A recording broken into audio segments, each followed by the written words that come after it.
Shalom saudaraku, bagaimana kabarnya? Kembali berjumpa dengan saya Susi dalam program Berjalan Bersamamu. Dan kali ini kita masuk dalam pelajaran yang ke-14. Saya memberikan judul Dorcas, seorang murid perempuan. Ya, saudaraku, arti nama Tabita atau Dorcas adalah rusa betina. Dan dia bukan seorang pendeta atau bukan seorang penginjil atau seorang pengkhotbah, tapi dia adalah seorang wanita biasa. Ya, kita tidak menceritakan dengan detail bagaimana situasi kehidupannya, tapi lebih cenderung mengatakan bahwa dia adalah seorang perempuan yang sendirian, ya seperti itu. Entah dia single atau mungkin seorang janda. Dalam Kisah Para Rasul pasal 9 ayat 36 dikatakan bahwa dia adalah seorang murid perempuan, ya. Dalam bahasa Yunani, marteria atau juga arti kata murid juga berarti matetes, ya.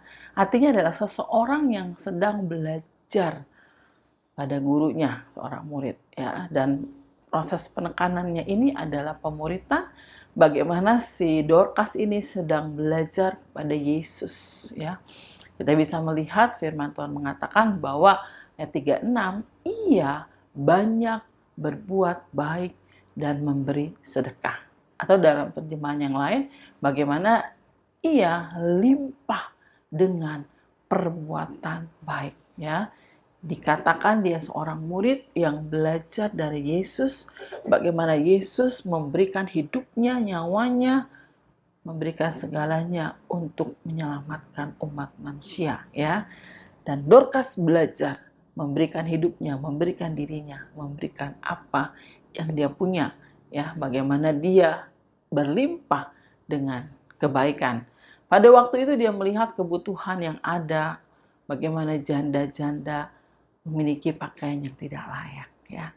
Kemudian dia melakukan tindakan kasih yang nyata dengan ketulusan, ya.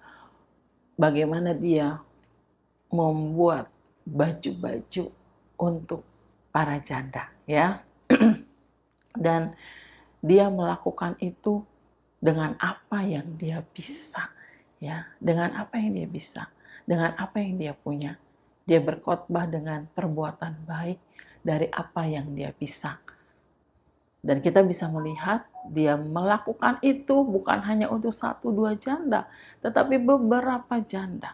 Sehingga ketika Dorcas itu sakit dan meninggal, ya, bagaimana semua janda-janda menangis sambil menunjukkan pakaian yang sudah diberikan oleh Dorcas.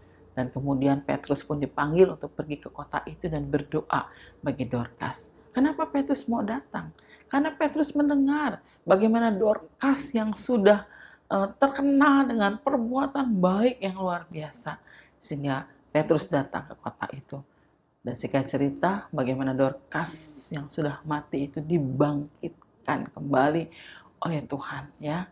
Dan ketika Dorcas bangkit dari kematian, firman Tuhan mengatakan ayat ke-42, peristiwa ini tersiar di seluruh Yope dan akhirnya banyak orang menjadi percaya kepada Tuhan. Saudaraku, bukan berapa lama kita hidup di dalam dunia ini, tetapi bagaimana kualitas hidup kita ketika kita ada di dalam dunia ini. Apakah kehidupan kita sudah berdampak? Apakah kehidupan kita sudah menjadi berkat? Apakah kehidupan kita sudah membawa pengaruh yang luar biasa?